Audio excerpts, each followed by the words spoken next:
السلام عليكم ورحمة الله وبركاته. اهلا وسهلا بكم في قناتي شيماء ابو المجد. فيديو النهارده جميل جدا، اكله كلنا بنحبها وبنروح ناكلها في المطاعم بسعر غالي جدا، وكمان دي مش ضمن النظافه.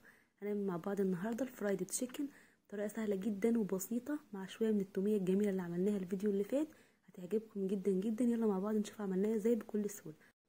اول حاجه غسلت الفراخ كويس جدا وقطعتها بالشكل اللي انتوا شايفينه ده على حسب ما انت حابه، ونقعتها طبعا في محل النقع اللي انا قلت لكم عليه قبل كده في الفيديوهات اللي فاتت. وابدا ان انا احط عليه التوابل. حطيت ملح وفلفل اسود وكمون وشويه من الشطه وسبع بهارات، وكمان توابل الفراخ وشويه من الجنزبيل عشان خاطر الزفاره بيبقى حلو جدا. وحطيت كمان كيس من المرقه الفوريه، وهقلب كل التوابل مع الفراخ كويس جدا بالشكل اللي انتوا شايفينه ده. وبعد كده احط شويه من الهوت صوص، شويه صغيرين بس، واحط شويه من الصويا صوص وشويه من الباربيكيو صوص. لو انت حباها تكون حاره زودي شويه في الهوت صوص، زودي شويه كويسين كمان. تمام. وبعد كده هقلبهم مع بعض كويس، وهحط نص كوبايه من الحليب، واحط عليها عصره ليمونه او ليمونه ونص، ليمونتين حسب ما انت حابه. وبعد كده هسيب التتبيله دي في التلاجة اقل حاجه ساعتين، ممكن تبيتيها ليله كامله مفيش مشكله خالص، اللي انت حباه. بعد كده هطلعها بقى، ومعايا هنا صينيه هحط فيها ورق فويل، وهحط كمان ورقه زبده، وهبدا ان انا ارص الفراخ فيها. لو مش حابه تعملي الخطوه دي مفيش مشكله، براحتك خالص، بس زيت التاكيد ان الفراخ معاكي تبقى مستويه وكويسه جدا. واحط شويه من التوابل واقفل عليها كويس واغطيها كويس جدا، وهحطها على النار تغلي بس غلوه كده لمده ربع ساعه مش اكتر. دي بتخلي الفراخ تستوي حاجه بسيطه، وتتاكدي ان هي مستويه معاكي كويس جدا. بعد كده هشيلها من على النار واسيبها تبرد، وهبدا اعمل في الرز.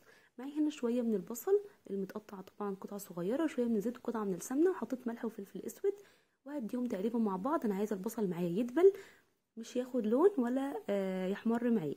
هديهم تقريبا.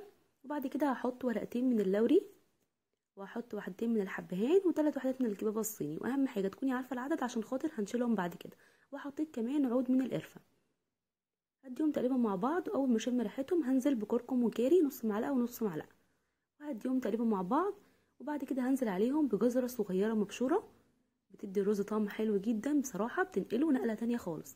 وبعد كده غسلت الرز البسمتي اللي مش بنقعه، واصفيه كويس، واحطه على الخلطه اللي احنا عملناها مع بعض، واشوحهم مع بعض حوالي دقيقتين او 3 دقايق.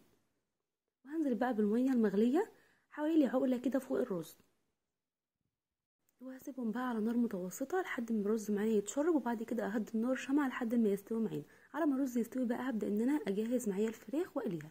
معايا هنا بقى التتبيله، هنزل عليها بشويه من الميه الساقعه، لازم تكون ساقعه جدا. ومعايا هنا دقيق عليه نفس البهارات اللي انا حطيتها في التتبيله. هاخد الفراخ احطها في الدقيق، وبعد كده في الميه الساقعه، وارجعها الدقيق تاني عشان تاخد معانا كفر كويس. وكميه الكفر حسب ما انت حابه، ممكن تحطيها في الدقيق والميه والدقيق والميه براحتك، حسب ما انت حابه كميه الكفر قد ايه. هخلص بقى كل الكمية، وبعد كده هنقلي الفراخ مع بعض. وحاجة كمان بقى، لو حابة كمية الكفر تكون كتيرة، هتجيبي شوية من الدقيق اللي احنا بنحط فيه الفراخ ده، تحط عليه شوية من المية وتخلي القوام معاكي تقيل. هتحطي فيه الفراخ، وبعد كده تحطيه في الدقيق، وترجعيه تاني في الخلطة اللي احنا عملناها دقيق ومية، وتحطيه في الدقيق تاني. هيعمل معاكي طبقة كويسة جدا من الكفر. دي خطوة ودي خطوة، اللي انت حابة تعمليه مفيش اي مشكلة خالص، بس انا مش بحب كمية الكفر كتير، فانا بعملها بشوية من الدقيق وشوية من المية بس على طول. نخلص كل الكميه بقى ونقلي مع بعض. معايا بقى هنا الطاسه تكون غويطه معاكي، او ممكن تكون حله افضل كمان، والزيت معانا يكون غزير وسخن جدا. هتنزلي على طول بالفراخ كده تديها صدمه، وتسيبي النار عاليه حوالي دقيقتين او 3 دقايق، وبعد كده تهدي النار على درجه حراره متوسطه، وعلى طول تقلبي في الفراخ باستمرار لحد ما تاخد معاكي لون جميل. وبعد كده تطلعيها. اللون طبعا حسب ما انت حابه، دهبي فاتح دهبي غامق حسب ما انت حابه، وفي كلا الحالات هيطلع معاكي مقرمش وحلو جدا. تمام. اهو انا هنا عماله بقلب باستمرار بالشكل اللي انتوا شايفينه ده، ودرجه الحراره معايا متوسطه عشان خاطر الكفر معانا يفضل مقرمش ما يطراش معايا. بعد كده هبدا ان انا اخد الفراخ هطلعها على مصفى، عشان برضو الفراخ تفضل معانا مقرمشه، لو طلعتيها على المناديل على طول هتطرى معاكي. واحط بقى الكميه واخلصها، واسمعكم بقى صوت القرمشه.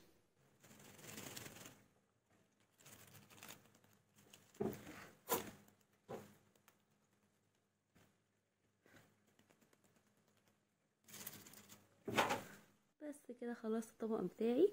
شويه بقى من البطاطس عليها شويه من التوابل البطاطس التحفه، وكمان شويه من التوميه اللي عملناه مع بعض الفيديو اللي فات، والفراخ المقرمشه المستويه الرهيبه بجد، التتبيله واصله فيها وطعمها حلو جدا، والرز معانا مفلفل ورهيب.